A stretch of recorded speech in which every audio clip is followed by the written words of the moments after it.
Within 50 years, it is likely that the sea level is going to rise 10 feet. The people of the world know what we need to do about climate change. We just need leaders to act.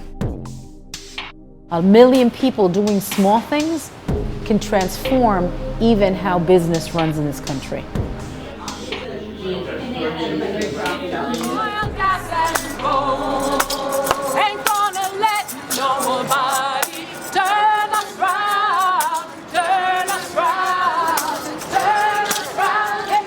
We're at 1 Center Street, which is the city's municipal building, and this is particularly the office of the city controller, Scott Stringer, and happens to also be the office of the public advocate. But we've been calling for 3 years now for the city to divest its approximately $160 billion pension fund from fossil fuels. Stringer, divest now, sell off all those fossil fuels, buy up more renewables, do it now,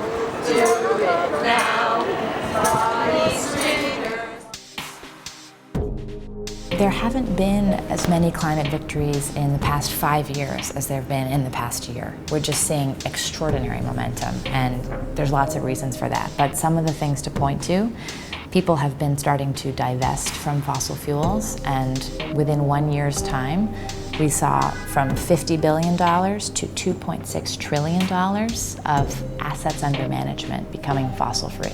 So what this means is a number of different institutions have decided they don't want their money invested in fossil fuels anymore.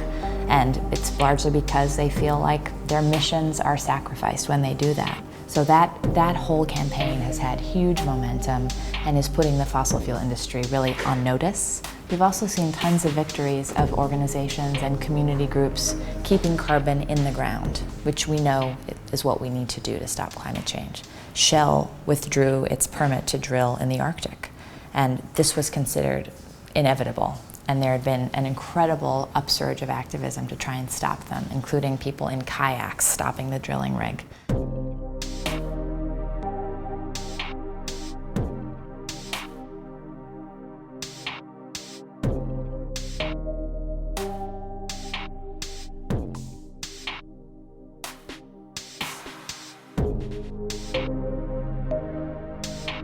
Sometimes folks think about activists and they think all we do is complain. All we do is fight against. And what we're trying to do is build, transform, operationalize, change the landscape. Mayor de Blasio announced an initiative to reduce carbon by 80% by 2050. And that came after the People's Climate March. People may think it was just a march, but it really was a vehicle of transformation, of building a groundswell of support, of redefining and shaping what the face of climate change looked like. So we had a front line of about 45,000 people that were people of color from frontline communities. We had a front line of young people of color. You saw them holding the sunflowers. And that was our way of sending a message all over the world that this is going to impact our communities first and hardest, and that it's time to step up and pay attention. Every year we bring together young people of color from all over the city. It's the largest gathering of young people of color on climate justice in the country. And they come to learn not only about climate change, but how you operationalize just transitions in a local way. So rather than being a conference where everybody comes together and talks, it really is an opportunity to develop the skills that you take back to your community. So we don't want conference goers or people who just want to network or people who want to build resumes. We want people who are going to do the work on the ground. We really believe that leadership is not something you postpone, that leadership is a continuum, and you exercise leadership throughout that continuum. And that young people have to be prepared for that, particularly a generation that's going to be most impacted by climate change. They need to be front and center in decision making, and that only happens if you provide the training for that to happen. The only major wins we've seen that have changed the shape of the world happened because of social movements. The civil rights revolution, the reproductive rights revolution, all happened because people have joined together and demanded something better. And the political system isn't set up to do revolutionary things. It's not how it's organized. But when people push, we start to see the changes we need. My favorite expression that Franklin Roosevelt said is, politicians are windmills, and it's up to the people to make the wind blow.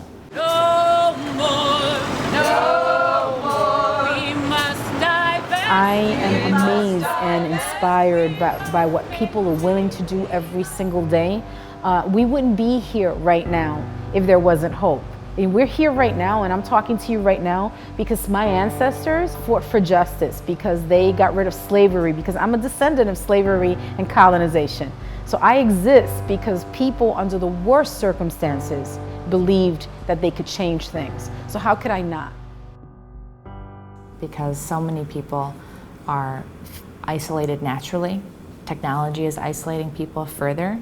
And this issue feels isolating because it is so huge. And so we believe that unless you actually know you're part of something bigger than yourself, you will lose hope and you'll move on to caring about something else, because there's a lot to care about in this world. But we actually are seeing new momentum on climate change, and we've been at this not for very long, but there's no question that something is starting to shift, which we always hoped would. And now the question is, will it happen fast enough?